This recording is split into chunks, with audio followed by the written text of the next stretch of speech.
Hello everyone, welcome to my YouTube channel. हाजिर हूँ लेकर एक और न्यू इंटरेस्टिंग सी सीरीज। इस सीरीज के ग्राफिक्स वैसे तो उतने खास नहीं है क्योंकि आप लोग बीटीडीएच सोलैंड जैसी सीरीज देखते आ रहे हैं। उसके मुकाबले तो इसके ग्राफिक्स कुछ भी नहीं है, लेकिन अभी तक इसे यूट्यूब पे किसी ने एक्सप्लेन नहीं किया, तो मैंने सोचा कि क्यों ना मैं आपके लिए इसे एक्सप्लेन कर दूं। सीरीज की एक्सप्लेनेशन स्टार्ट करने से पहले आइए इसकी स्टोरी लाइन जान लेते हैं। तो कहानी कुछ ऐसी है कि हमारा हीरो रियल वर्ल्ड से कल्टीवेशन वर्ल्ड में पटक दिया जाता है और यहाँ पर वो हीरो नहीं बल्कि एक विलन था, जिसे एक सिस्टम ऑपरेट करते हुए बताती है कि यहाँ पर सरवाइव करने के लिए उसे अपनी डेस्टिनी के लेवल को इंक्रीज करना होगा, वरना तो यहाँ उसकी जिंदगी कुछ दिन की मेहमान बन के रह जाएगी। अब अपनी डेस्टिनी लेवल को इंक्रीज करने के लिए हमारे हीरो को काफी खतरनाक टास्क कंप्लीट करने थे। तो अब देखना ये है कि क्या वो इन टास्क को कंप्लीट करते हुए रियल वर्ल्ड में वापस जा पाता है या फिर हमेशा के लिए यहीं पर फंस कर रह जाता है।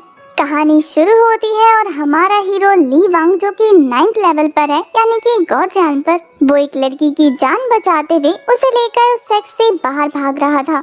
पर उस सेक्ट के लोग अपने सेक्ट की फीमेल डिसाइबल को बचाने के लिए उसे चारों तरफ से घेर लेते हैं और वहाँ का फेमस स्टूडेंट और उस लड़की का इकलौता लवर सोंग बाइली आकर हमारे ली वांग का रास्ता रोक लेता है। उसे तो लग रहा था कि ली वांग अपनी पावर का धौंस दिखाते हुए इस लड़की को यहाँ से अगवा करके ले जा रहा है।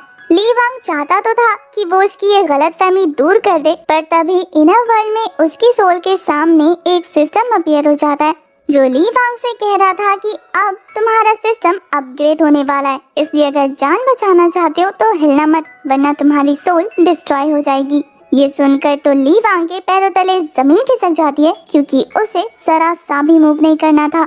पर अगर वो मूव नहीं करेगा तो उसके सामने मौजूद वो सोंग बाइली उसे जान से मार देगा। वैसे तो सोंग बाइली की कल्टीवेशन हमारे ली वांग से काफी ज्यादा कम थी, पर उसकी डेस्टिनी वैल्यू हमारे हीरो और नॉर्मल ऑर्डिनरी पीपल से काफी ज्यादा थी, जिसे देखकर तो ली वांग समझ जाता है कि अब उसका खेल खत्म होने वाला है। वहीं सोंग बाइली एक काफी खतरनाक पावरफुल स्लैश लगा चुका था उसके ऊपर, पर इससे पहले कि ये अटैक ली वांग को हिट होता, वहाँ पर उसका सबऑर्डिनेट जुआन आ जाता है, जो कि कल्टीवेशन में अगेन सोंग बाइली से काफी ज्यादा बड़ा था। ली वांग हमें इस कल्टीवेशन वर्ल्ड के बारे में बताता है कि यहाँ के पावरफुल लोग इतने ज्यादा डोमिनेटिंग हैं कि वो अपने से लोअर कल्टीवेशन के लोगों को काफी ज्यादा बुली करते हैं। पर एक प्रोटैगनिस्ट होने की वजह से सोंग बाइली अपने आगे जुआन को देखकर बिल्कुल भी नहीं डरता, बल्कि वो तो काफी इजीली जुआन के उस पावरफुल पंच को ब्लॉक कर लेता है। जुआन ये देखकर हैरान था क्योंकि वो कल्टीवेशन लेवल की 5th रियाल्म पर था,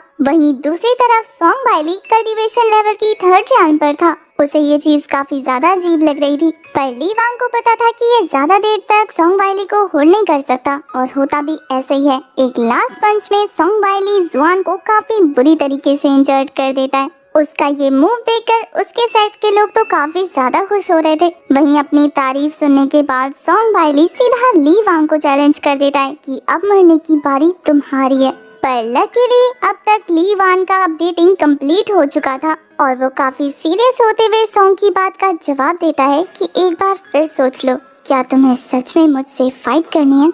ली वांग का ये जवाब सुनने के बाद उनमें से एक और स्टूडेंट आगे आते हुए कहता है कि आखिर तुम्हारी हिम्मत कैसे हुई हमारे सोंग बाइली ब्रदर से इस तरीके के लहजे में बात करने की। और फिर वो ये सोचकर कि मैं भी इस बंदे को हरा सकता हूँ, अपनी स्वॉर्ड लेकर पहुँच जाता है ली वांग पर अटैक करने। पर वो भूल जाता है कि ली वांग गॉड रैम पर है, जिसके आसपास एक प्रोटेक्टिंग शील्ड अपीयर हो जाती है और उस बंदे का अटैक ली वांग को नहीं लगता, बल्कि वो काफी इजीली उसे डिस्ट्रॉय करके अपनी पावर सबको शो करने लगता है। उसकी गॉड रैम की पावर देखने के बाद तो सभी लोग काफी ज्यादा शॉक हो जाते हैं, क्योंकि इतनी ज्यादा हाई लेवल की कल्टीवेशन तो उनके सेक्ट के एल्डर की भी नहीं है। अब उन्हें डर लगने लगता है कि कहीं ली वांग उन सभी को जान से ना मार दे। पर तभी सोंग बाइली सबको हिम्मत देते हुए कहता है कि मैं हूँ ना, ये चोर तुम्हारा कुछ नहीं बिगाड़ सकता। दूसरी तरफ सिस्टम हमारे ली वांग को एक प्राइज देने वाली थी, क्योंकि जान पर बनने के बाद भी उसने मूव नहीं किया और अपडेटिंग सक्सेसफुली कंप्लीट होने दिया। सिस्टम उसे बताती है कि 1 घंटे के लिए उसे गोल्डन फिंगर दिया जाएगा और इस दौरान वो जिसे भी फाइट में हराएगा उसकी डेस्टिनी ली वांग की हो जाएगी। ये सुनकर तो ली वांग काफी ज्यादा खुश हो गया था और वो सिस्टम को कहता है कि अभी इस गोल्डन फिंगर को एक्टिवेट करो और फिर गोल्डन फिंगर मिलते ही हमारा ली वांग फटाक से एक पाम अटैक कर देता है सोंग बाइली पर, जो कि सभी के सामने इस अटैक से हिट होकर मुंह के बल गिर जाता है। और सिस्टम ली वांग को बताती है कि मेल लीड की सभी के सामने बेइज्जती करने पर उसे 20 डेस्टिनी मिल गई है। वहीं दूसरी तरफ अपनी बेइज्जती से सोंग बाइली का गुस्सा 7वें आसमान पर पहुंच जाता है और फिर वो अपनी सारी पावर इकट्ठी करते हुए ली वांग पर काफी खतरनाक अटैक कर रहा था। वहीं उसके अपोजिट में ली वांग सिर्फ अपनी एक फिंगर का यूज करते हुए उसके इस खतरनाक अटैक को ब्लॉक कर लेता है, जिससे वहां मौजूद रिवर का पानी काफी तेजी से उछल चुका था। सोंग बाइली अपनी जी जान से कोशिश कर रहा था कि वो इस अटैक से ली वांग को हिट कर दे, पर वहीं दूसरी तरफ ली वांग अपने फिंगर को जरा सा पुश करते ही सोंग बाइली को काफी दूर पटक देता है। अब इस तरीके का एम्बैरेसिंग अटैक खाने की वजह से उसके 50 डेस्टिनी पॉइंट्स माइनस हो जाते हैं और ये 50 डेस्टिनी पॉइंट्स हमारे ली वांग को मिल जाते हैं, जिससे वो तो काफी ज्यादा खुश था। वहीं दूसरी तरफ सोंग बाइली ली वांग से काफी नाराज था। वो कहता है कि जो रेपुटेशन मैंने 3 सालों में बड़ी मेहनत से हासिल की, तुमने एक झटके में मेरे लोगों के सामने मुझे एम्बैरेस कर दिया। इसका बदला तुम्हें चुकाना होगा। मैं वापस आऊंगा और तुम्हें जान देकर इस चीज की कीमत चुकानी होगी। ली वांग अब तक काफी ज्यादा कॉन्फिडेंट हो चुका था, इसलिए वो सोंग बाइली के पास पहुंचकर कहता है कि कुछ दिनों बाद क्यों, तुम्हें जान से अभी मार देते हैं। और ये बोलकर वो जैसे ही उसे मारने वाला था, सिस्टम उसे वार्निंग का साइन दिखाने लगती है। तेजी से वहाँ का मौसम चेंज होने लगा था। सिस्टम ली वांग को बताती है कि अभी भी सोंग बाइली की डेस्टिनी उससे काफी ज्यादा है, इसलिए वो अभी सोंग बाइली को नहीं मार सकता। और अगर उसने ऐसा किया, अपनी पावर का यूज करके सोंग बाइली को मार दिया, तो गॉड उसे पनिश करेंगे। उसने अभी भी सोंग बाइली को छोड़ा नहीं था और हेवन से रिवोल्यूशन अटैक होने ही वाला था। उसे ना चाहते हुए भी सोंग बाइली को छोड़ना पड़ता है, ये सोचकर कि आखिर इतना घटिया रूल कौन बनाता है। ली वांग को पता था कि एक हीरो होने की वजह से अगर वो सोंग बाइली को अभी छोड़ देगा तो वो कल को आकर उसे जान से मार सकता है। सिस्टम तो इस चीज का रास्ता ढूंढने के लिए उसके ऊपर काफी सारे बुक बरसा देती है कि इन्हें पढ़ो और रास्ता खुद ढूंढ लो। साथ ही वो ये भी अश्योर कराती है कि एक बार बस तुम सोंग बाइली की सारी डेस्टिनी को अपने ऊपर ले लो, जैसे ही उसकी डेस्टिनी तुमसे कम होगी तुम उसे जान से मार देना। वो सिस्टम की बात मानते हुए रुक जाता है कि ठीक है, उस दिन का इंतजार भी कर ही लेते हैं। तभी दूर से जिस लड़की को उसने बचाया था, वो चिल्लाकर उसे कहती है कि मास्टर प्लीज उस लड़के को मत मारना। मास्टर वर्ड सुनकर तो वो एक पल को शॉक रह जाता है और फिर ज़ेंग नाम की उस लड़की को देखकर सोच रहा था कि मुझे तो इस लड़की की डेस्टिनी चेक करने का टाइम ही नहीं मिला। उसकी डेस्टिनी देखने पर उसे पता लग जाता है कि इस लड़की की डेस्टिनी भी काफी ज्यादा हाई है, इसका मतलब ये हीरोइन है। तभी तो मैं सोचूं कि आखिर हीरो इतना ज्यादा डेस्परेट क्यों हो रहा था, पर अभी भी वो ये सोचकर कंफ्यूज था कि इस ज़ेंग नाम की लड़की ने उसे मास्टर क्यों बुलाया। वो अपने इनर वर्ल्ड में जाकर उसके नाम की फाइल निकालकर उसे पढ़ रहा था कि असल में तो इस लड़की के पास ब्लड स्पिरिट इमॉर्टल बॉडी है, जिसके पीछे उसके सेट के 2 एल्डर पड़े हुए थे। वहीं ज़ेंग सभी को बताती है कि सभी लोग इस पर्सन को मिसअंडरस्टैंड कर रहे हैं। असल में तो ली वांग ने उसकी जान बचाई थी, क्योंकि उसके सेट के एल्डर तो उसे जान से मारना चाहते थे, पर ली वांग तो अपनी जान पे खेलकर उसे प्रोटेक्ट कर रहा था। वहाँ मौजूद सभी लोग ज़ेंग के मुंह से ये बात सुनकर हैरान थे कि उनके सेट के एल्डर इसे हर्ट करना चाहते थे। ज़ेंग जैसे ही उस बैरियर से बाहर आती है, वो लड़खड़ा कर गिरने वाली थी, तो ली वांग उसे होल्ड कर लेता है और ये देखकर तो वहाँ का हीरो सोंग बाइली काफी बुरी तरीके से जेलस था। सिस्टम ली वांग को बताती है कि हीरो के जेलस होने की वजह से अब उसे 5 डेस्टिनी पॉइंट्स और मिल गए हैं। वहीं ज़ेंग तो उससे माफी मांगने लगती है, उसके साथ अब तक जो भी हरकत हुई थी उसके लिए। ली वांग भी उसे ऐसा करने से मना कर देता है और उन दोनों की क्लोजनेस देखकर तो सोंग बाइली का दिल जल रहा था और वो इतना ज्यादा डिसअपॉइंट हो चुका था कि उसकी डेस्टिनी में से 50 पॉइंट्स कट जाते हैं। ये देखकर तो ली वांग को पता लग गया था कि वो इस लड़की का यूज करते हुए सोंग बाइली से उसकी सारी डेस्टिनी हासिल कर सकता है। इसलिए ज़ेंग जब सोंग बाइली को समझा रही थी कि ली वांग गलत नहीं है, तो ली वांग उसे चुप कराते हुए कहता है कि अभी जो कुछ भी हुआ वो मैं तुम्हारी वजह से माफ करता हूँ। हालांकि मैंने अपने एक सबऑर्डिनेट को खोया है, जिसकी वजह से मैं सेट को भी डिस्ट्रॉय कर सकता था, लेकिन अब इस बात को जाने देते हैं। ये बात सुनकर वहाँ पर इस सेट के चीफ एल्डर आ जाते हैं, जो ली वांग से कह रहे थे कि क्या कहा तुमने। सेक्स चीफ मो को देखने के बाद सॉन्ग बाइली उनसे जाकर लीवांग की शिकायत लगा रहा था कि ये लड़का असल में ज़ैंग को लेकर यहाँ से भाग रहा था और इसने हमारे एक डिसाइपल को भी मार दिया। तो आप इस लड़के को जिंदा मत छोड़ना, इसे जान से मार देना। सारे बच्चे भी सॉन्ग बाइली का सपोर्ट कर रहे थे। वहीं दूसरी तरफ लीवांग एल्डर मो से कहता है कि क्या आपके सेक्ट में मेहमानों का इसी तरीके से स्वागत करते हैं। चीफ एल्डर मो भी सॉन्ग बाइली को एक जोरदार थप्पड़ मारते हुए खुद भी लीवांग का साथ दे रहे थे। वो गार्ड से कहकर सॉन्ग बाइली को जेल में डलवा देते हैं और खुद लीवांग के आगे झुकते हुए कह रहे थे कि इससे पहले वाले मैटर पे भी हमें बात करनी है, तो मैं चाहता हूँ कि आप मेरे साथ मेरे सेक्ट के अंदर चलें। चीफ मास्टर मो को इस तरीके से उससे रिक्वेस्ट करता देख लीवांग काफी इंटरेस्टेड लग रहा था। वो कहता है कि कहानी तो और ज्यादा सस्पिशियस होती जा रही है, चल के देखना होगा कि आखिर ये कहानी क्या मोड़ लेने वाली है। नेक्स्ट सीन वानचाओ सेक्ट के हॉल का दिखाया जाता है, जहाँ पर लीवांग एल्डर मो के साथ डिस्कशन कर रहा था और ज़ैंग उन दोनों को सर्व करी थी। चाय गर्म होने की वजह से उसके हाथ पे लगने ही वाला था कि लीवांग अपनी पावर की हेल्प से उसे बचा लेता है। लीवांग को ज़ैंग की इतनी केयर करता देखकर एल्डर मो के दिमाग में एक प्लान चल रहा था। इसके बाद तो वो लीवांग के सामने ये प्रूव करने लगता है कि वो ज़ैंग को कोई चोट नहीं पहुंचाना चाहता था। असल में तो ज़ैंग उसके यहाँ की सबसे अच्छी डिसाइपल है और चीफ एल्डर मो उसे काफी ज्यादा मानता है।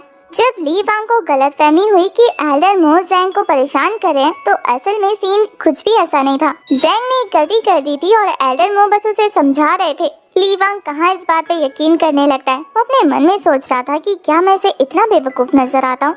तभी एल्डर मो अचानक से ही लीवांग को कहते हैं कि अगर तुम्हें लगता है कि ज़ैंग मेरे यहाँ सेफ नहीं है, तो तुम इसे अपने साथ ले जा सकते हो। ये खबर तो ज़ैंग और लीवांग दोनों के लिए ही काफी ज्यादा शॉकिंग थी। लीवांग को पता था कि एल्डर मो ऐसे तो इस लड़की को से नहीं देंगे, इसलिए वो धीरे धीरे एल्डर मो से अंदर की बात पता लगा रहा था और थोड़ी ही देर में एल्डर मो एक्सेप्ट भी कर लेते हैं कि उन्हें लीवांग से एक फेवर चाहिए। असल में उनके सेक्ट ने एक ऐसा डीमन लैंड ढूंढ के निकाला है जहाँ पर 10 डायमेंशनल डीमन फ्लैग मौजूद है, वो भी स्वॉर्ड फॉर्म में, और जो कोई भी एल्डर उस स्वॉर्ड को हासिल करने जाता है, डीमन की पावर उस पर हावी हो जाती है और फिर वो बंदा वापस आकर अपने ही सेक्ट के एल्डर्स को एक एक करके मारने लगता है। एल्डर मो उसी 10 डायमेंशनल डीमन फ्लैग के बारे में बताते हुए कह रहे थे कि मैं भी उसे ट्राई करने गया था, इसलिए तो मैं ज़ैंग को इतनी चोट पहुंचाने लगा, जबकि मेरा ऐसा कोई इरादा नहीं था। लीवांग समझ जाता है कि असल में तो ये बुढ़ा चाहता है कि लीवांग उस डीमन स्वॉर्ड को कंट्रोल करे, इसलिए तो वो इसे इतना ज्यादा मक्खन मार रहा है। पर वहीं लीवांग को ये भी पता था कि ज़ैंग उसके लिए कितनी ज्यादा इम्पोर्टेंट है। उसके हिसाब से तो कहानी के प्लॉट के अकॉर्डिंग हीरो को आकर सेक्ट को बचाना था, पर फिर लीवांग ये सोचकर राजी हो जाता है कि उसकी डेस्टिनी उसे मिल जाएगी। इसलिए वो एल्डर मो से कहता है कि अब जब आपके सेक्स के ऊपर इतनी बड़ी प्रॉब्लम आ गई है, तो मैं इसे नजरअंदाज करके वापस कैसे जा सकता हूँ। मैं आपकी मदद जरूर करूँगा। और रहा सवाल ज़ैंग का, तो ज़ैंग एक इंडिपेंडेंट लड़की है जो कि ये खुद बता सकती है कि उसे किसके साथ रहना है। इसलिए वो ज़ैंग से पूछता है कि तुम बताओ तुम्हें किसके साथ जाना है, तुम जिसे चूज करोगी मैं तुम्हें उसके हवाले कर दूंगा। लीवांग का ये कहना ज़ैंग को काफी ज्यादा अपनापन फील कराता है। उसे लगता है कि कोई तो है जो उसकी फीलिंग्स की भी कदर कर रहा है। उसके खुश होते ही यहाँ पर लीवांग की डेस्टिनी वैल्यू इंक्रीज हो जाती है। यहाँ तक कि सिस्टम उसे नया ऑप्शन भी दे देती है कि वो ज़ैंग की डेस्टिनी को खुद के साथ शेयर कर सकता है। जैसे जैसे ज़ैंग की फीलिंग लीवांग के लिए बढ़ती जाएगी, वैसे वैसे उसकी डेस्टिनी शेयरिंग भी बढ़ती जाएगी। ये सुनकर तो लीवांग और भी ज्यादा खुश हो जाता है। वो तो सोच रहा था कि ये तो कितना आसान है, बस उसे ज़ैंग के क्लोज जाना है और उससे प्यार करवाना है। साथ ही ज़ैंग जितना लीवांग के क्लोज जाएगी, उतना ही सॉन्ग बाइली से दूर होगी, यानी कि उसकी डेस्टिनी भी लीवांग को मिल जाएगी। अब ये सुनकर तो वो और ज्यादा खुश हो जाता है। इसके बाद एल्डर गार्ड को बुलाकर लीवांग को उसके साथ हॉल भेज देते हैं ताकि वो रेस्ट कर सके। वहीं वो खुद ज़ैंग के साथ पर्सनली बात करना चाहता था, पर ज़ैंग का रिएक्शन देखकर लीवांग समझ जाता है कि ये एल्डर सिर्फ बात तो नहीं करना चाहता। पक्का इस एल्डर के इरादे कुछ ठीक नहीं लग रहे। उसका मन नहीं करता कि इनके मामले में ज्यादा टांग अड़ाए, इसलिए वो चुपचाप अपने रूम में चला जाता है। जहाँ जाने के बाद सिस्टम उसे बता रही थी कि उसने एक दिन अपने रोल को काफी अच्छे से निभाया, जिसके तौर पर उसे इनाम दिया जाएगा। इनाम के तौर पर उसके सामने 3 ऑप्शन आ जाते हैं, जिन्हें पढ़कर वो कहता है कि 2 को तो मैं टाइटल से ही बता सकता हूँ कि वो क्या है, लेकिन तीसरे वाले को लेकर मैं श्योर नहीं हूँ। तो सिस्टम उसे बताती है कि बॉडी इम्प्रूवमेंट में तुम्हें तुम्हारी डेस्टिनी को स्कोर में कन्वर्ट करने का मौका मिलेगा। एक डेस्टिनी के पॉइंट को अगर कन्वर्ट करेंगे तो वो 10 पॉइंट्स बन जाएंगे। फिलहाल तुम्हारे पास 150 डेस्टिनी है, जिसे अगर पॉइंट्स में कन्वर्ट करें तो 1550 पॉइंट्स बनेंगे। तुम इन पॉइंट्स का यूज करके अपनी कल्टीवेशन को इम्प्रूव कर सकते हो, जिससे तुम्हें और भी ज्यादा पावरफुल अटैक्स करने का मौका मिलेगा। ये सुनकर ली वांग तो फटाफट रेडी हो जाता है कि मेरे सारे पॉइंट्स को यूज करो और मेरी कल्टीवेशन को तेजी से इम्प्रूव कर दो। सिस्टम ऐसा ही करती है और तेजी से वो पॉइंट्स हमारे ली वांग की बॉडी में कल्टीवेशन को इम्प्रूव करने लगता है। देखते देखते उसकी बॉडी की एनर्जी आसमान तक जा रही थी और ये तेज रोशनी देखकर सब लोग हैरान थे। वहाँ मौजूद सभी लोगों को पता लग जाता है कि ली वांग ने ब्रेक थ्रू कर लिया है। उन सब में सबसे ज्यादा हैरान एल्डर मो फेंग थे, जो ये सोच रहे थे कि आखिर इस लड़के की कल्टीवेशन मैंने देखी थी, आखिर वो यहाँ से जाते ही तुरंत ब्रेक थ्रू कैसे कर सकता है। वो ये सोच ही रहे थे कि तभी पीछे से ज़ेंग की आवाज आती है, जो कि अपना ब्लड कलेक्ट कर रही थी। वो एल्डर मो से कहती है कि क्या इतना खून काफी है। एल्डर मो उसके हाथ से वो ब्लड लेते हुए कह रहे थे कि तुम्हारा ब्लड इतना ज्यादा प्योर और रेयर है कि ये मेरी कल्टीवेशन को इम्प्रूव करता है, पर साथ ही अगर मैं इसे एक स्पेसिफिक अमाउंट से ज्यादा कंज्यूम करूं तो ये मेरी बॉडी को ही इफेक्ट करेगा। अगर तुम्हें लगता है कि ली वांग तुम्हें इस प्रोसेस से आजाद करा सकता है तो ये तुम्हारी गलतफहमी है। कभी अपनी आइडेंटिटी और औकात भूलने की कोशिश मत करना, क्योंकि तुम जानती हो कि तुम्हें ली वांग से क्या करवाना है। इसके अलावा तुमने कभी भी मुझसे भागने की कोशिश की तो फिर तुम जानती हो कि तुम्हारे साथ कितना बुरा हो सकता है। ज़ेंग एल्डर मो की सभी बातें सुनकर उसे मानने को तैयार थी, क्योंकि उसने एल्डर मो के साथ एक तरीके का ब्लड कॉन्ट्रैक्ट करके रखा है, इसलिए ना चाहते हुए भी उसे उस बुढ़े की सारी बातें माननी थी। वहीं दूसरी तरफ हमें ली वांग को दिखाते हैं, जो अपनी कल्टीवेशन को कंप्लीट करने के बाद हेवन रियाल्म पर पहुंच जाता है। वो तो अपनी पावर को चेक कर रहा था और ये पावर हासिल करने के बाद उसकी खुशी नेक्स्ट लेवल पर थी। तभी गार्ड आकर उसे बुला कर ले जाता है, क्योंकि ज़ेंग को उससे बात करनी थी। वो ज़ेंग के पास जाकर पूछता है कि आखिर इतनी रात को तुम्हें मुझसे क्या बात करनी है।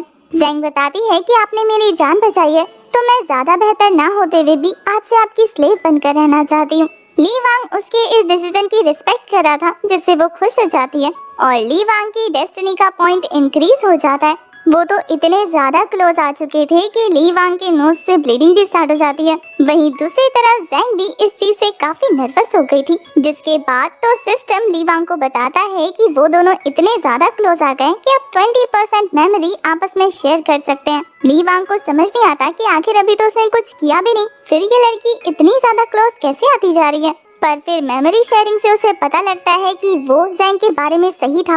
उसने एल्डर मो फेंग के साथ ब्लड कॉन्ट्रैक्ट साइन करके रखा है और इस बारे में वो सीधा ज़ेंग से पूछ लेता है।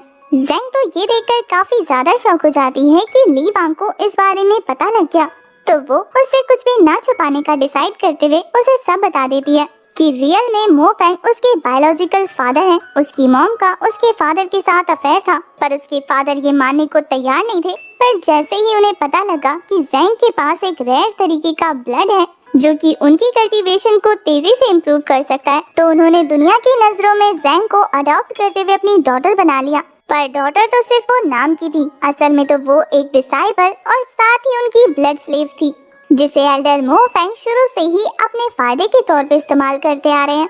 और अब भी वो ज़ेंग से चाहते हैं कि वो ली वांग को मना कर वान चाओ सेक्ट ज्वाइन करवा दे, ताकि वो हमेशा उनके सेक्ट को प्रोटेक्ट करता रहे। ज़ेंग तो ली वांग को अपने हाथ में बना वो ब्लड कॉन्ट्रैक्ट भी दिखाती है, जिसके थ्रू एल्डर मो फेंग जब चाहे उसका ब्लड कलेक्ट करके उसे पी सकते हैं। उसे देखते हुए ली वांग उससे प्रॉमिस करता है कि वो उस ब्लड कॉन्ट्रैक्ट को जल्दी से तोड़ने की कोशिश करेगा, जिसकी ऐसी बातें सुनकर तो ज़ेंग उसे गले से लगा लेती है।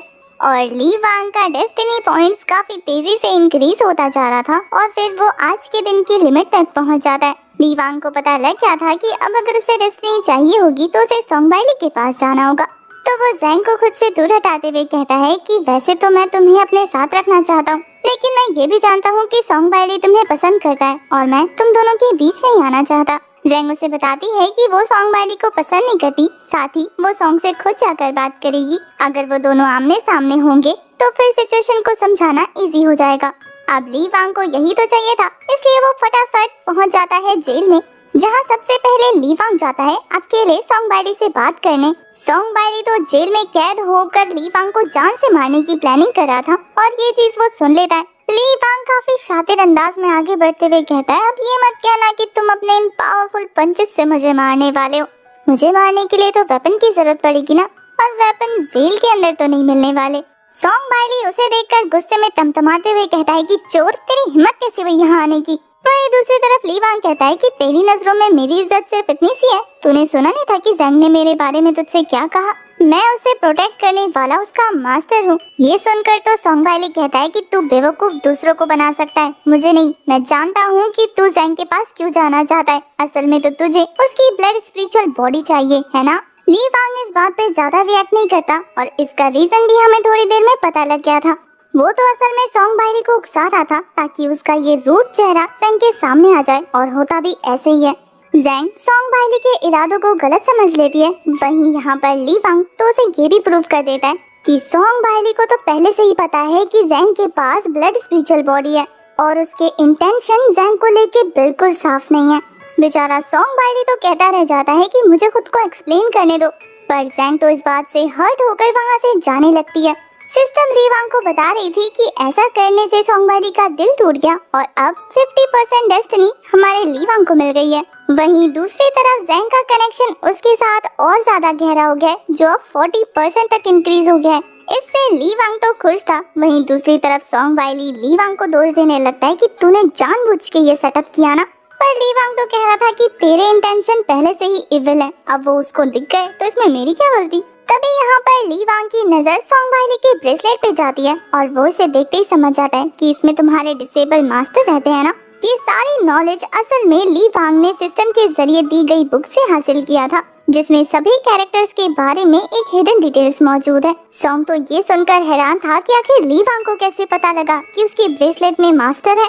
वहीं दूसरी तरफ वो मास्टर याओ शेन सोंग बायली के ब्रेसलेट से बाहर आकर ली वांग से मिलते हैं। उन्हें ली वांग का ऑरा काफी ज्यादा इंटरेस्टिंग लग रहा था। वो सोंग बायली से ज्यादा तरफदारी ली वांग की करने लगते हैं क्योंकि वो उन्हें रिस्पेक्ट शो कर रहा था। ली वांग तो उन दोनों के बीच में आग लगाकर वहाँ से हट जाता है। वहीं दूसरी तरफ सोंग बायली अपने मास्टर से सवाल कर रहा था कि आखिर आप उसकी इतनी तरफदारी क्यों कर रहे हैं? पिछली बार भी जब उसकी और मेरी फाइट हुई थी तब आपने मेरा सपोर्ट नहीं किया था। मास्टर को ये देखकर बुरा लगता है कि सोंग बायली उस पर ट्रस्ट नहीं कर रहा, जबकि पिछले 3 सालों से वो अपनी जी जान से सोंग बायली को इम्प्रूव करवाने में मदद करवा रहे हैं। वो सोंग से कहते हैं कि मैंने तुम्हें पहले ही बताया था कि पिछली बार जब तुम दोनों की फाइट हो रही थी तो एक स्ट्रॉन्ग प्रेशर मुझे बाहर आने से रोक रहा था। सोंग बाई को ये चीजें झूठ लग रही थी, जिससे उसका डेस्टिनी लेवल माइनस हो जाता है और पहुंच जाता है हमारे ली वांग के पास। वो तो उन टीचर स्टूडेंट की जोड़ी को तोड़कर खुश हो रहा था क्योंकि जितना वो डिस्टेंस में आएंगे उतना ही ली वांग उनके क्लोज होगा और उतनी ही उसकी डेस्टिनी इंप्रूव होती रहेगी। अभी भी उसका काम खत्म नहीं हुआ था। दूसरी तरफ मास्टर की नाराजगी से सोंग बाई को पता लग जाता है कि उसने मास्टर पर शक करके कितनी बड़ी गलती कर दी है, इसलिए वो अपने घुटने के बल बैठकर मास्टर से माफी मांगने लगता है। जबकि मास्टर का इस बात पर कोई असर नहीं हो रहा था। सोंग बाई को पता था कि उसे मास्टर को मनाने के लिए क्या करना चाहिए, इसलिए वो अपने सर को जोर जोर से जमीन पर पटकते हुए मास्टर से माफी मांगने लगता है। मास्टर अपनी पावर का यूज करते हुए उसकी माफी को एक्सेप्ट कर लेते हैं। साथ ही वो सोंग बायली से कहते हैं कि वो अपनी पावर की हेल्प से उसे इस जेल से निकाल देंगे, लेकिन फिलहाल के लिए उसे यहाँ से काफी दूर जाना होगा। सोंग बाई को अभी भी ली वांग की पड़ी थी। वो मास्टर से कहता है कि क्या हम उसे ऐसे ही जाने देंगे मास्टर, पर फिर मास्टर का गुस्सा देखने के बाद वो फिर से शांत हो जाता है। वहीं मास्टर उससे कह रहे थे कि तुम्हें अभी काफी ज्यादा प्रैक्टिस करने की जरूरत है क्योंकि तुम अभी उसके ओपोनेंट नहीं हो। तभी सेट के बाहर काफी तेज धमाका होता है, जिससे अंदर की जेल पूरी तरीके से कांपने लगी थी। ये देखकर तो सोंग बायली अपने मास्टर से पूछता है कि आखिर बाहर क्या हुआ। मास्टर बताते हैं कि बाहर 2 पावरफुल लोगों की फाइट हो रही है और ये बात वहाँ खड़े खड़े ली वांग ने भी सुन ली थी और वो समझ जाता है कि बाहर कौन आया होगा। इसके बाद हमें वांचाओ सेक्ट के कोर्टयार्ड का सीन दिखाया जाता है, जहाँ पर 3 मेजर सेक्ट में से 2 सेक्ट आकर यहाँ पर फाइट कर रहे थे। उनका अटैक इतना ज्यादा पावरफुल था, जिन्हें संभालने के लिए ज़ैंग काफी सारे स्टूडेंट के साथ उनके अटैक को ब्लॉक कर रही थी, पर वो काफी बुरी तरीके से घायल हो जाती है। इस अटैक से हिट होने के बाद उसे समझ आ जाता है कि ये दोनों ही एल्डर उससे बहुत ज्यादा पावरफुल हैं। दूसरी तरफ ये किंग लाओ सेक्ट की फीमेल एल्डर असल में मो फैंग को बुला रही थी, ये कहते हुए कि बाहर आओ और हमें एक्सप्लेनेशन दो। एल्डर मो भी बाहर आते हुए उनसे पूछ रहे थे कि आखिर दो पावरफुल सेक्ट मास्टर यहाँ पर क्या करने आए हैं, जिस पर तियानडाओ सेक्ट के ओल्ड एल्डर कहते हैं कि हमने सुना है कि तुम्हारे पास एंशिएंट ड्रैगन स्वॉर्ड मौजूद है और फिर भी तुम हमसे उसे छुपाते हुए कह रहे हो कि हम यहाँ क्या करने आए हैं। किंगलैंड सेक्ट की एल्डर उन्हें चुप कराते हुए एक पावरफुल अटैक कर चुकी थी उस बंदे पर, ये कहते हुए कि बात करने का टाइम नहीं है, इसे जान से मारते हैं और स्वॉर्ड लेकर यहाँ से निकल जाते हैं। सेक्ट एल्डर जंप करके उस अटैक को डॉज कर लेते हैं, लेकिन ये अटैक इतना ज्यादा खतरनाक था कि उनके सेक्ट की बिल्डिंग पूरी तरीके से ढह जाती है। और अब तो वो ज़ेंग से कह रहे थे कि वो ली वांग का बच्चा कहाँ है, मैंने कहा था ना कि उसे हमारे सेक्ट को प्रोटेक्ट करने के लिए कहना। वो तो उसे ढूंढने जाने लगती है क्योंकि इन सारी मुसीबतों में कहीं वो हर्ट ना हो जाए। पर अब तक किंग लाओ सेक्ट की एल्डर को वो ड्रैगन स्वॉर्ड नजर आ गई थी, तो वो उसे हासिल करने के लिए अपनी फ्लाइंग स्वॉर्ड पर तेजी से आगे बढ़ने लगती है। ये देखकर एल्डर मो ज़ेंग से कहते हैं कि उसे ढूंढने की जरूरत नहीं है, अब काफी ज्यादा लेट हो चुका है, तुम्हें खुद इस एल्डर को रोकना होगा। ज़ेंग समझाती है कि उसकी कल्टीवेशन इतनी स्ट्रॉन्ग नहीं है कि वो इस एल्डर को रोक सके। ज़ेंग को नाफरमानी करता हुआ देखकर एल्डर मो अपने ब्लड फॉर्मेशन को एक्टिवेट कर देते हैं, जिसके बाद उस ब्लड फॉर्मेशन में से एक हैंड निकलकर ज़ेंग को जान से मारने की कोशिश कर रहा था। ज़ेंग मौत के मुंह से बाल बाल बच के बाहर आती है और अब उसे पता था कि उसे एल्डर मो की बात माननी होगी, तो अब ना चाहते हुए भी वो स्वॉर्ड लेकर खड़ी हो जाती है एल्डर के सामने। पर वो एल्डर इतनी ज्यादा पावरफुल थी कि एक ही स्लैश में उसके स्वॉर्ड को काटते हुए उसे भी डिस्ट्रॉय करने वाली थी। पर तभी वहाँ ली वांग आ जाता है, जिसने अपने टू फिंगर की हेल्प से उस अटैक को ब्लॉक कर लिया था और साथ ही रिवर्स भी। वो किंग लाओ सेक्ट के एल्डर की तरफ गुस्से में देखते हुए कहता है कि मेरी लेडी पर अटैक करने की तुम्हारी हिम्मत कैसे हुई, क्या तुमने ऐसा करने से पहले मुझसे परमिशन ली थी। किंग लाओ सेक्ट की एल्डर को पता था कि ली वांग कौन है और कितना ज्यादा पावरफुल है, इसलिए वो वहाँ से अपनी जान बचाकर भागने लगती है। पर ली वांग कहाँ उसे जाने देने वाला था, वो एक पावरफुल डेड फॉर्मेशन बनाकर उसे वहाँ से गायब कर देता है। उसकी ये खतरनाक एंडिंग देखकर तो तियानडाओ और वान चाओ दोनों सेक्ट के एल्डर काफी हैरान थे। वान चाओ सेक्ट के एल्डर अपने सामने इस पावरफुल बंदे को देखकर खुश हो जाते हैं और उसे थैंक यू बोल रहे थे उनकी जान बचाने के लिए। पर ली वांग कहता है कि इतनी भी जल्दी क्या है, पहले मैं तुमसे ये बात तो डिस्कस कर लूं कि तुम्हारी हिम्मत कैसे हुई ज़ेंग को मौत के हवाले करने की, ये जानते हुए भी कि वो वीक है और इन एल्डर्स का सामना नहीं कर सकती। एल्डर मो फिर से ली वांग को मैनिपुलेट करने का सोचते हुए कह रहे थे कि असल में सिचुएशन ही ऐसी आ गई कि मुझे उसे पुश करना पड़ा, वैसे वो इस बात को समझती है। पर ली वांग काफी गुस्से में कहता है कि वो तुम्हारी बेटी है इसलिए समझती है, लेकिन इस बात को मैं नहीं समझने वाला। अब ये सुनकर तो एल्डर को पता था कि ये लड़का ऐसे नहीं जाने देगा, तो वो कहते हैं कि अभी हमारे सर पे मौत खड़ी है, पहले इनसे तो निपट ले। ली वांग को गुस्सा आ रहा था कि आखिर इसकी हिम्मत कैसी हुई उसे अपने काम के लिए यूज करने की, इसलिए वो कहता है कि सिचुएशन से तो मैं निपट लूंगा, लेकिन तुम्हें उसका ब्लड फॉर्मेशन रिलीज करना होगा। एल्डर अब अपने असली रूप में आते हुए कहते हैं कि आखिर ज़ेंग ने तुम्हें अपने ब्लड फॉर्मेशन के बारे में बता ही दिया, इसका मतलब ये है कि अब मुझे प्रिटेंड करने की जरूरत नहीं। तो वो ब्लड फॉर्मेशन को डेडली फॉर्मेशन बनाते हुए कहता है कि अब अगर मुझे कुछ भी हुआ तो ये लड़की जान से जाएगी, इसलिए अगर तुम्हें इसे बचाना है तो मेरी बातें सुननी होंगी। ज़ेंग तो डर जाती है कि पता नहीं अब ये एल्डर उसके चक्कर में ली वांग को कितना कंट्रोल करेंगे। पर ली वांग के पास तो लोगों को कंट्रोल करने की पावर थी और वो उसी पावर का यूज करते हुए अपने सामने मौजूद एल्डर मो को कंट्रोल कर लेते हैं, जिससे एल्डर मो की आंखों का कलर चेंज हो गया था और ली वांग उसे कहता है कि जाकर इस ब्लड फॉर्मेशन को डिस्ट्रॉय कर दो। ली वांग के कंट्रोल में आने के बाद एल्डर मो फटाफट से ज़ेंग के साथ उस ब्लड कॉन्ट्रैक्ट को खत्म कर देते हैं, जिसके खत्म होते ही वो भी होश में आ गए थे, पर वो अभी भी अपनी बॉडी को कंट्रोल नहीं कर पाते। दूसरी तरफ ज़ेंग काफी ज्यादा खुश हो गई थी कि वो अब फ्री है। ली वांग उसे कहता है कि अब उसे जो करना है वो कर सकती है क्योंकि अब वो किसी से कनेक्ट नहीं है। दूसरी तरफ एल्डर मो को इतना तड़पता देखकर ली वांग कहता है कि आखिर तुम्हारी हिम्मत कैसे हुई किसी और को कंट्रोल करने की, और तुम्हें पता है कि तुम खुद को कंट्रोल क्यों नहीं कर पा रहे, क्योंकि अब तुम मेरे पपेट हो। और फिर वो अपने पपेट कंट्रोल मेथड का यूज करते हुए एल्डर मो फैंग को उसी के हाथों से मरवाने की कोशिश कर रहे थे। क्योंकि ली वांग का कहना था कि ज़ेंग को कंट्रोल करने वाले को इतनी आसानी से तो जाने नहीं देना चाहिए। ली वांग चाहता तो एल्डर मो को अपने हाथों से मार सकता था, पर अगर वो ऐसा करेगा तो ज़ेंग को भी इनडायरेक्टली हर्ट होगा, इसलिए वो एल्डर मो फैंग को उसी के हाथों से कंट्रोल करके मारने की कोशिश करता है। और ये चीज टियान दाओ साइड के एल्डर देखकर हैरान थे कि आखिर ली वांग कौन से लेवल पर पहुंच गया है, जो वो गॉड लेवल के मेथड को आराम से प्रैक्टिस करके मास्टर कर चुका है। इससे वो समझ जाते हैं कि अगर ली वांग से डील करनी है तो फाइट के लिए जल्दबाजी बिल्कुल नहीं करनी। वहीं ज़ेंग अब तक ली वांग से काफी ज्यादा इम्प्रेस हो चुकी थी, इसलिए वो तो उसकी सर्वेंट बनने को भी रेडी हो जाती है। पर ली वांग ये कहते हुए उसे वापस मना लेता है कि तुम ऐसी छोटी सी बात पर अपनी जिंदगी किसी के नाम नहीं कर सकती। मैंने तो बस तुम्हारी हेल्प की है, अब आगे का रास्ता तुम्हें खुद तय करना होगा।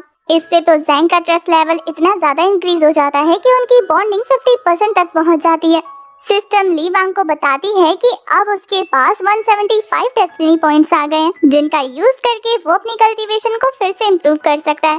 तभी टियान दाओ साइड के एल्डर ली वांग से कहते हैं कि मेरी तुमसे कोई पर्सनल दुश्मनी नहीं है, अगर तुम चाहो तो इस ब्यूटी क्वीन को अपने पास रख सकते हो, मैं तुमसे फाइट नहीं करूंगा, मुझे तो बस वो डीमन हालब्रेड चाहिए। और वो तेजी से उसे लेने के लिए आगे बढ़ रहा था, पर ली वांग उसका रास्ता रोककर कहता है कि इतनी भी क्या जल्दी है, अगर मैं ये कहूँ कि ये डीमन हालब्लेड तुम्हें नहीं मिलने वाला, फिर वो एल्डर ली वांग की इस बात पर भड़क जाते हैं कि तुम्हें इस सेक्ट की लड़की भी चाहिए और ये डीमन ब्लेड भी। ज़ेंग कहती है कि अब इस सेक्ट की ओनर होने के नाते ये मैं डिसाइड करूंगी कि यहाँ के ट्रेजर्स किसके पास रहेंगे। पर वो एल्डर तो ली वांग के साथ फाइट करने को भी रेडी था, इसलिए वो ली वांग को अपने हेवन लेवल की पीक की पावर दिखाता है। पर ली वांग भी डरने वालों में से थोड़ी था, वो कहता है कि निकाल लो अपने वेपन, कर लो फाइट। बस फिर क्या, वो एल्डर अपने हेवनली डिफाइनिंग बेल को बाहर निकाल लेते हैं। दूसरी तरफ ली वांग वहाँ रखे डीमन हाल ब्लेड का यूज करने लगता है। थोड़ी देर में ही वो उस एल्डर को इतनी बुरी तरीके से थका चुका था, एल्डर के सारे मूव्स उसके आगे फीके थे। वो एल्डर से कहता है कि बस तुम इतना ही कर सकते हो। अब ये बात तो एल्डर की ईगो पे लगती है, इसलिए वो अपने हेवनली डिफाइनिंग वेपन का साइज इंक्रीज करते हुए उसे ज़ेंग की तरफ थ्रो कर देते हैं, क्योंकि उन्हें पता था कि ली वांग को हराना है तो ज़ेंग को सामने लाना होगा। अब ज़ेंग पर हो रहे अटैक को डॉज करने के लिए ली वांग उसे वहाँ से हटा देता है, पर खुद वो उस बेल के नीचे दब गया था। और ये देखकर तो एल्डर मो फैंग को भी काफी खुशी मिल रही थी। वहीं ये टियान दाओ साइड का एल्डर बताता है कि ये बेल एंशिएंट टाइप का हेवनली वेपन है, जिसे अगर मैं 3 बार रिंग करूँ ना तो कितना ही पावरफुल मास्टर क्यों ना हो, उसकी खून की नदियाँ बह जाएंगी। ये बोलकर वो अपनी पावर की हेल्प से उस बेल को जोर जोर से बजाने लगता है। जैसे ही उसके बेल को 3 बार बजाने का प्रोसेस कंप्लीट होता है, ली वांग उसके बेल को तोड़कर बाहर आ चुका था। उसकी बॉडी से खतरनाक एनर्जी रिलीज हो रही थी और वो टियान दाओ साइड के एल्डर को देखकर कहता है कि बेल के अंदर मुझे ठीक से सुनाई नहीं दे रहा था, क्या कहा तुमने? वहीं वो एल्डर तो ली वांग की पावर देखकर काफी ज्यादा शॉक रह जाते हैं। ये तो इम्पॉसिबल है, आखिर तुमने ऐसा कैसे कर लिया? वहीं दूसरी तरफ ली वांग तो उसे थैंक यू बोल रहा था कि अब तुम्हारी वजह से मुझे ये एंशिएंट वेपन मिल गया है। टियान दाओ साइड के एल्डर इस बात पर रेजिस्ट नहीं करते, बल्कि वो ये कहते हुए वहाँ से जाने लगते हैं कि ठीक है, आज से ये वेपन तुम्हारा हुआ, अब ये ओल्ड मैन तुम्हें अब कभी परेशान नहीं करेगा। ली वांग को पता था कि अब ये बुढ़ा अपनी जान बचाकर यहाँ से भागने की कोशिश कर रहा है, इसलिए वो उसका रास्ता रोककर कह रहा था कि आखिर इतनी जल्दी भी क्या है, मुझे ट्रिक करने की पनिशमेंट तो मिलनी चाहिए ना। इसलिए ली वांग एक जबरदस्त स्लैश लगाकर उसके उस गोल्डन लोटस को डिस्ट्रॉय कर देता है, जिससे अब वो मास्टर भी गुस्सा हो जाते हैं और इसके बाद वो 1000 स्वॉर्ड फॉर्मेशन क्रिएट कर उससे ली वांग को अटैक कर देते हैं। ये अटैक ली वांग को हिट होने से पहले ही वो डीमन स्पेयर का यूज करते हुए 1000 स्पेयर अटैक करता है, जो आगे बढ़ते हुए एक स्पिरिचुअल जाइंट ड्रैगन में कन्वर्ट हो गया था और वो ड्रैगन उन 1000 स्वॉर्ड को स्वेलो कर लेता है। ये देखकर तो उस एल्डर के होश उड़ गए थे। वो बंदा तो ली वांग से अपनी जान की भीख मांगने लगता है। दूसरी तरफ ली वांग कह रहा था कि अब माफी मांगने के लिए काफी लेट हो चुका है और फिर उसके एक इशारे पर वो ड्रैगन अपने स्वॉर्ड्स का यूज करते हुए उस एल्डर को जान से मार देता है। ये सारी चीजें दूर से सोंग बाइली देख रहा था, जो ये देखकर हैरान था कि ली वांग कितना पावरफुल है। ये तो अच्छा हुआ कि उसके मास्टर ने उसे रोक लिया, वरना आज उसकी भी हालत इन एल्डर्स की तरह होती। ली वांग की नजर सोंग बाइली पर पड़ जाती है, इसलिए वो सिस्टम से पूछता है कि क्या मैं इसे मार सकता हूँ। सिस्टम बताती है कि वैसे तो तुम इसे मार सकते हो, लेकिन कुछ दिनों में ये ट्रेजर हंटिंग के लिए जा रहा है और हीरो होने की वजह से इसे काफी रेयर ट्रेजर मिलेंगे। तो अगर मेरी मानो तो तुम्हें बड़ी मछली को पकड़ना चाहिए ताकि तुम्हें उससे कुछ फायदा हो। ये सुनकर ली वांग सिस्टम की बात मानते हुए अभी के लिए उसे जाने देता है, जिसके लिए उसे 300 पॉइंट्स मिल गए थे और वो सिस्टम पे गुस्सा होता है कि मैंने इतने बड़े दुश्मन को जाने दिया और तुम सिर्फ 300 पॉइंट्स दे रही हो।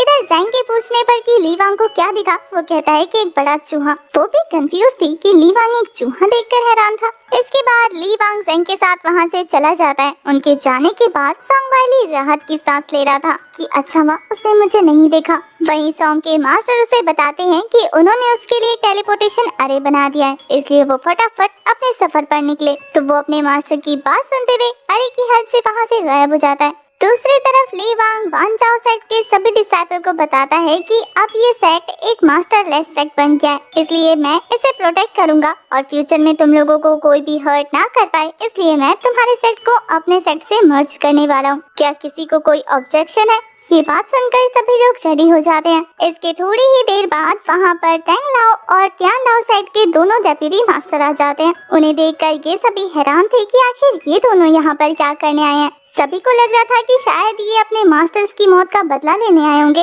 पर उनकी एक्सपेक्टेशन के उलट ये दोनों तो अपने घुटने पर आकर ली वांग से कहते हैं कि हमारा सेक्ट भी मास्टर के बिना हो गया और हम किसी वीक पर्सन को अपने सेक्ट का मास्टर या एल्डर नहीं बनाना चाहते। तो क्या आप हमारे सेक्ट के एल्डर बनेंगे? ली वांग को पता था कि ये दोनों ही सेक्ट कितने ज्यादा पावरफुल हैं और इनकी टेक्निक्स भी कितनी ऑसम है, इसलिए वो कहता है कि ठीक है, मैं आज से तियान लाओ और किंग लाओ दोनों ही सेक्ट को अपने सेक्ट से मर्ज करने वाला हूँ। इससे दोनों ही सेक्ट के डेप्यूटी मास्टर काफी ज्यादा खुश हो जाते हैं। वहीं ली वांग सोच रहा था कि फ्यूचर में उस हीरो को पकड़ने के लिए ये सभी लोग मेरी काफी मदद करेंगे।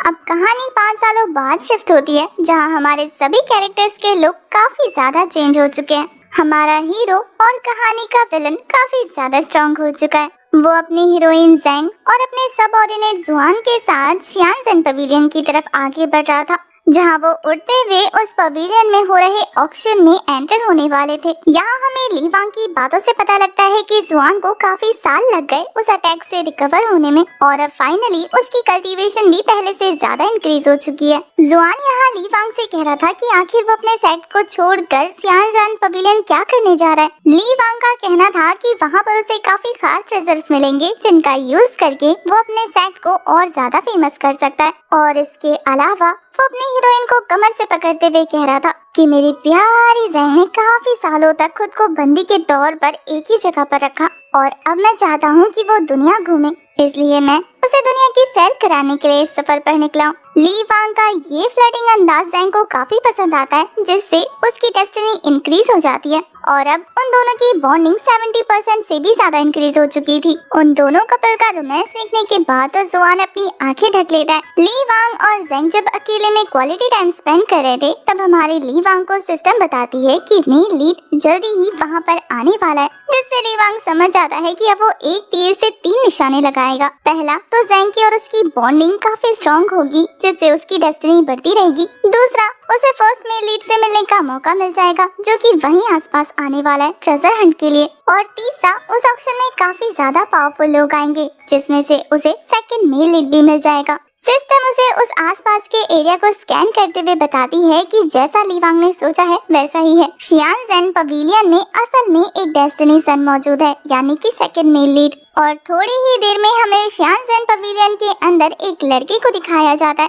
इस लड़के का नाम शेंगवान यान है और यही सेकंड मेल लीड है, जो कि लाइब्रेरी में अपने लिए एक बुक ढूंढ रहा था, पर सीढ़ियों से गिरकर बेहोश हो जाता है। काफी सारे बच्चे आसपास जमा होकर कह रहे थे कि ये तो ये कचरा गिरा है, हम तो सोच रहे थे कि कोई इम्पोर्टेंट बुक ऊपर से नीचे गिर गई होगी। कोई जरा इसे चेक करके बताओ कि ये मर गया या जिंदा है। अगर मर गया तो इसकी फैमिली से कचरा कम हो जाएगा, क्योंकि इतने सालों से एक रेपुटेटेड फैमिली में होने के बावजूद भी ये अभी तक एक ब्रेक थ्रू नहीं कर पाया। तभी यान होश में आ जाता है, जिसे होश में देखकर भी ये लोग ज्यादा खुश नहीं होते, बल्कि उसके मुंह पर ही उसकी बेइज्जती करने लगते हैं। इन बेइज्जती को सुनकर यान जोर जोर से हंसने लगता है और वो सभी सोचते हैं कि कहीं इसकी याददाश्त तो नहीं चली गई या ये पागल हो गया है। तभी वहाँ शियांज़ेन पवेलियन के चीफ एल्डर मास्टर लिंग आ जाते हैं अपनी बेटी गुआन यी के साथ। गुआन यी तो यान को ऐसी हालत में देखकर उसके लिए परेशान हो रही थी। वहीं मास्टर लिंग उसे ताने मारने लगते हैं कि अभी तक ब्रेक थ्रू नहीं कर पाए और यहाँ टाइम वेस्ट कर रहे हो, जाकर अपना काम करो, यूजलेस कहीं का। अब ये सारी बातें यान सुनकर कहता है कि याद रखना, एक दिन मैं इतना ज्यादा पावरफुल हो जाऊंगा कि आप लोगों की हालत खराब हो जाएगी। यान की ये बात अभी जो कोई भी सुनता है उसे ये सब बेवकूफाना लग रहा था। वहीं यान के जाने के बाद वहाँ पर एक एंशिएंट मिरर ग्लो करने लगता है, जिसे देखकर मास्टर लिंक काफी ज्यादा हैरान थे। गुआन यी के पूछने पर वो बताते हैं कि ये असल में एक एंशिएंट वेपन है जिसे हमारे पूर्वज यहाँ लेकर आए थे। वो काफी पावरफुल थे। उन्होंने बताया कि जिस दिन यहाँ पर किसी और वर्ल्ड से सबसे पावरफुल मास्टर अपीयर होगा तब ये मिरर अपने आप ग्लो करने लगेगी। वो तो ये सोचकर परेशान होने लगते हैं कि आखिर वो पावरफुल पर्सन होगा कौन। इसके बाद पवेलियन के अंदर ऑक्शन का सीन दिखाया जाता है, जहाँ सभी लोग काफी एक्साइटेड होकर एंटर होते हैं, लेकिन ये देखकर हैरान थे कि पता नहीं एक पावरफुल पर्सन की वजह से ये ऑक्शन थोड़ी देर के लिए पोस्टपोन कर दिया गया है। उन्हें समझ नहीं आ रहा था कि आखिर ये कैसा पर्सन है। दूसरी तरफ हमें पता लगता है कि ये पर्सन और कोई नहीं बल्कि ली वांग था, जिससे मिलने मास्टर लिंक खुद जाते हैं, क्योंकि वहाँ पर कियान लैन और तियान दाओ दोनों सेक्ट के ही जनरल्स आ गए थे, जिन्हें देखने के बाद ली वांग अपना सर पकड़ते हुए कहता है कि मैं तो यहाँ ज़ैंग के लिए एरोस लेने आया था, इतनी भीड़ इकट्ठा करने की क्या जरूरत थी। मास्टर लिंग ये देखकर हैरान हो जाते हैं कि पता नहीं ये पावरफुल पर्सन कौन है जिसने किंग लैन और तियान दाओ दोनों सेक्ट के एल्डर्स को खुद के आगे झुकने पर मजबूर कर दिया। कहीं ये मिरर वाला पर्सन तो नहीं जिसकी पावर प्रेडिक्शन हमारे एंसेस्टर्स करके गए हैं। तियान दाओ साइड का जनरल कहता है कि मास्टर आपको जो भी चाहिए आप यहाँ से सारी चीजें ले लो, ऑक्शन में आने की क्या जरूरत थी। अब मास्टर लिंग को जब ली वांग की असलियत पता लग गई है तो वो रिस्क नहीं लेते। वो कहते हैं कि आपको जो चाहिए आपको वो मिलेगा, और ये बोलने के बाद वो ऑडियंस में अनाउंस कर देते हैं कि ऑक्शन यहीं खत्म होता है। अब ली वांग को ये तो नहीं चाहिए था। वो कहता है कि अब कोई ड्रामा देखने को ही नहीं मिलेगा तो यहाँ रुक के फायदा क्या है। वो तो वहाँ से जाने लगता है। तभी अचानक से मास्टर लिंग अपनी बेटी को बुलाते हुए कहते हैं कि गुआन यी मास्टर के पास सभी ट्रेजर्स लेकर आ जाओ। गुआन यी को देखने के बाद सिस्टम हमारे ली वांग को बताती है कि ये सेकंड फीमेल लीड, इसके पास 300 डेस्टिनी पॉइंट्स हैं, जिन्हें तुम आराम से हासिल कर सकते हो। अब ये सुनकर तो ली वांग अपनी पावर की हद से उसके साथ भी फ्लर्टिंग कर रहा था, जिसे देखकर तो दो लोगों को गुस्सा आने लगता है, एक तो ज़ैंग और दूसरा गुआन यी के फादर। इससे पहले कि मामला और गर्म होता वहाँ पर एंट्री हो जाती है यान की, जो कि एक धांसू एंट्री लेते हुए सभी के सर के ऊपर से चढ़कर आता है। ये देखकर सब उससे नाराज हो रहे थे, पर वहीं वो सबको अपनी पावर शो करने लगता है, ये कहते हुए कि मैंने तुम चूहों से कहा था ना कि मैं पावरफुल बन के आऊंगा। उसकी पावर देखकर तो गुआन यी हैरान हो जाती है कि आखिर कोई 3 दिनों में इतना पावरफुल कैसे हो सकता है। इसने 3 दिनों में 3 लेवल कंप्लीट कर लिए। ली वांग भी ये सुनकर उसमें इंटरेस्ट लेने लगता है कि अगर ऐसी बात है तो ये तो सच में काफी इम्प्रेसिव है। और फिर सिस्टम उसे बताती है कि ये लड़का अब नया डेस्टिनेशन है जिसके पास 500 डेस्टिनी पॉइंट्स हैं। ली वांग को उस लड़के के बारे में बुक से पता लगता है कि ये लड़का पहले एक यूजलेस कचरा था जिसने 3 दिनों में अपनी पावर को इम्प्रूव करके 3rd लेवल अचीव कर लिया। वो गुआन यी से पूछता है कि आखिर ये कौन है। गुआन यी बताती है कि ये मेरा कजन ब्रदर है। इसकी ऐसी हरकतों के लिए मैं आपसे माफी मांगना चाहती हूँ। असल में इसे पता नहीं था कि आप जितने पावरफुल मास्टर यहाँ पर हैं। अपनी कजन सिस्टर को माफी मांगता देखकर यान को गुस्सा आ जाता है। वो गुआन यी से कहता है कि मेरे रहते तुम्हें किसी के आगे झुकने की जरूरत नहीं है। मैं इतना ज्यादा पावरफुल हो चुका हूँ कि अब मैं इन चींटियों को आराम से मसल सकता हूँ। ये सुनने के बाद तो ली वांग काफी सीरियस होते हुए कहता है कि क्या उन चींटियों में तुमने मुझे भी काउंट किया है। यान तो हंसते हुए काफी पावरफुल फॉर्मेशन क्रिएट करने लगा था ताकि वो ली वांग पर अटैक कर सके। वहीं ली वांग तो बिना किसी अटैक के ही उसके इस अटैक को डिस्ट्रॉय कर देता है और इसके बाद हेवनली पाम का यूज करके एक पावरफुल फोर्स के जरिए उसे नीचे दबा देता है। वहाँ मौजूद सभी लोग इतना पावरफुल प्रेशर देखने के बाद हैरान थे। वहीं ली वांग ने तो सिर्फ अपनी 2 उंगलियों का यूज किया था, जिसकी ऐसी एक्सट्रीम पावर देखकर ज़ैंग उससे और ज्यादा इम्प्रेस हो जाती है। सिस्टम ली वांग को बताती है कि यान को इतनी बुरी तरीके से सबके सामने इंसल्ट करने की वजह से उसे 100 डेस्टिनी पॉइंट्स मिलते हैं, जबकि यान के 100 डेस्टिनी पॉइंट्स माइनस किए जाते हैं। इसके अलावा उसे 50 डेस्टिनी पॉइंट्स और मिलेंगे क्योंकि ज़ैंग उससे और ज्यादा इम्प्रेस हो चुकी है। अब ये सब देखकर गुआन ये यान से कह रही थी कि माफी मांगो मास्टर से। बेचारा अपनी बहन के मुंह से ऐसी बात सुनकर और अपसेट हो जाता है। वहीं मास्टर लिंग भी ली वांग को काफी रिस्पेक्ट देने लगते हैं, ये कहते हुए कि इस नालायक लड़की की तरफ से मैं आपसे माफी मांगता हूँ और मैं अब इसे जान से मार दूंगा। आखिर इसकी हिम्मत कैसे हुई हमारी ग्वान फैमिली की रिस्पेक्ट को दांव पर लगाने की। ये बोलकर वो वहाँ पर एक आइस फॉर्मेशन क्रिएट करके एक आइस अटैक कर देते हैं। यह अटैक इतना ज्यादा पावरफुल था कि अगर यान को लगता तो वो जान से मर जाता, पर ये अटैक हमारा ली वांग रास्ते में ही डिस्ट्रॉय कर देता है। सब लोग काफी ज्यादा शॉक थे। वहीं ली वांग कहता है कि मैं यहाँ ऑक्शन से सामान खरीदने आया था, ना कि किसी से फाइट करने या उसे जान से मारने। साथ ही वो अपने मन में सोच रहा था कि अगर बुढ़े तुम इसे मार दोगे तो मैं डेस्टिनी किससे चुराऊंगा। वहीं मास्टर लिंग दो ली वांग से माफी मांगने लगते हैं कि उसके सामने ऐसी हरकतें की गई। ली वांग सीधा सीधा कह देता है कि क्या आप इसके बदले मुझे एक फेवर कर सकते हैं। काफी ज्यादा लेट हो चुका है और हम अब वापस नहीं जाना चाहते, तो क्या हम इस पवेलियन में एक रात और रुक सकते हैं। ये सुनकर तो मास्टर लिंग को ऑनर्ड फील हो रहा था। वो कहता है कि हमारी ग्वान फैमिली आपकी काफी अच्छे से रिस्पेक्ट करेगी। यान तो ली वांग को खा जाने वाली नजरों से घूर रहा था। वहीं ली वांग कहता है कि अभी अच्छे से रिस्पेक्ट शो करो, वरना इसके बाद तो घुटने टेकने का भी मौका नहीं मिलेगा। ग्वान ये उन सभी को उनका रूम दिखाने ले जा रही थी, जहां वो रास्ते में ली वांग को थैंक यू बोलती है उनकी हेल्प करने के लिए। साथ ही वो ये भी बताती है कि यान पहले ऐसा नहीं था, पता नहीं क्यों थोड़ी सी पावर इंक्रीज होने की वजह से इतना एरोगेंट हो गया है। ली वांग इस बात को ऐसे ले रहा था जैसे कि किसी बच्चे के बारे में बात हो रही है। उल्टा वो तो ये पूछने लगता है कि आखिर उसकी पावर इंक्रीज होने की वजह पिल्स तो नहीं है, कहीं वो एल्केमी ब्लड लाइन से तो बिलोंग नहीं करता।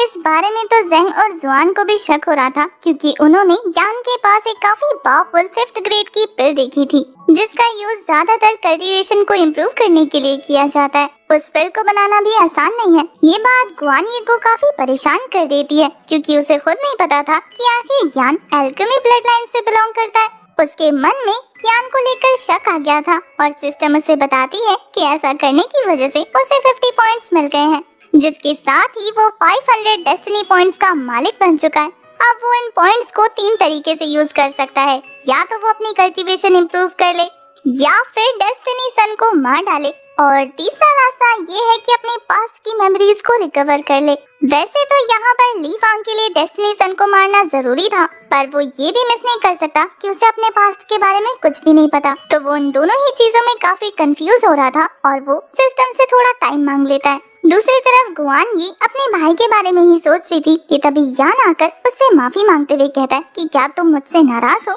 गुआन ये तो कहती है कि आज तुम्हें ऐसी हरकत करने की जरूरत नहीं थी, क्योंकि अगर वो इंसान नहीं होता तो आज तुम मारे जाते। ये सुनकर यान को गुस्सा आ जाता है और वो कहता है कि मुझे तो वो बंदा काफी मिस्टीरियस लगा, मुझे उसके इरादे ठीक नहीं लगते। वो यहाँ पर किसी मकसद को पूरा करने के लिए आया है। वो तो गुआनी के पास जाते हुए कहता है कि तुम मेरे साथ यहाँ से भाग चलो, मैं तुम्हें प्रोटेक्ट करूंगा, तुम मेरे साथ खुश रहना। पर गुआनी उसे खुद से दूर करते हुए कहती है कि अपनी बकवास बंद करो और मुझसे दूर रहना, मैं ऐसा सोचूंगी जैसे कि तुमने मुझसे कुछ कहा ही नहीं। इन सारे हादसों से यान की हालत खराब होने लगती है, क्योंकि उसने एक साथ 2 पिल्स कंज्यूम कर लिए थे और अब वो सारा ब्लेम ली वांग पर शिफ्ट करने लगता है कि अगर वो इंसान नहीं होता तो मेरी जिंदगी में इतने बड़े बदलाव नहीं होते, अब तो मैं उस इंसान को जान से मार दूंगा। वहीं दूसरी तरफ गुआन ये जाते हुए ये सोच रही थी कि ये कहीं से भी पावर का नशा नहीं लग रहा है, मुझे तो इसकी पर्सनैलिटी बहुत ज्यादा बदली हुई लग रही है। क्या अब ये भरोसे के लायक है भी, या फिर हमारी पीठ पीछे कोई साजिश कर रहा है। उसका भरोसा यान पर से उठने लगा था। वहीं दूसरी तरफ जेंग को ली वांग ने एक तलवार दी थी, जिसे पाकर वो काफी खुश होती है। वहीं सिस्टम ली वांग को बताता है कि उन दोनों भाई बहनों में दरार आ गई है, जिसकी वजह से हमारे ली वांग को 50 डेस्टिनी पॉइंट्स मिलेंगे। ली वांग तो ये सोचकर खुश हो जाता है कि चलो ये लड़का अपने हाथों से अपनी कब्र खोद रहा है। अचानक से ली वांग और जेंग दोनों नोटिस करते हैं कि मौसम बदलने लगा है, और वहीं दूसरी तरफ हमें यान को दिखाते हैं जो एक स्पिरिचुअल फर्नेस के आगे अपने ब्लड का सैक्रिफाइस देकर उस फर्नेस को एक्टिवेट कर चुका था। उसमें से काफी तेज स्पिरिचुअल एनर्जी रिलीज होने लगती है। वहीं यान भी अपने ब्लड को मीडियम बनाकर उस स्पिरिचुअल फर्नेस में से काफी सारे सोल्स को बाहर निकालने लगता है। वो अपनी पावर रिलीज करते हुए बता रहा था कि ग्वान फैमिली के एल्डर्स अपने पावर्स को इंक्रीज करने के लिए इनोसेंट लोगों का सैक्रिफाइस देते थे। यान एक एल्केमी ब्लड लाइन से होने की वजह से इन लोगों से कनेक्ट कर सकता है, इसलिए वो उन सोल से उनकी टेक्निक्स हासिल करने वाला था। उसकी बनाई हुई ये स्पिरिचुअल ब्लड लाइन फॉर्मेशन की हेल्प से वो उन पावर्स को अचीव भी कर लेता है। ये एनर्जी ब्लास्ट इतना ज्यादा जबरदस्त था जिसे देखकर जेंग डरने लगती है। वहीं ली वांग उसे समझाते हुए कह रहा था कि डरने की जरूरत नहीं, बस एक नया गेस्ट आ गया है, से हेलो बोलने की जरूरत है। वहीं दूसरी तरफ यान के बनाए हुए फॉर्मेशन से एक हेवनली बम अटैक उन लोगों पर होने वाला था। और इसी के साथ हमारा ये वाला पार्ट हो जाता है खत्म।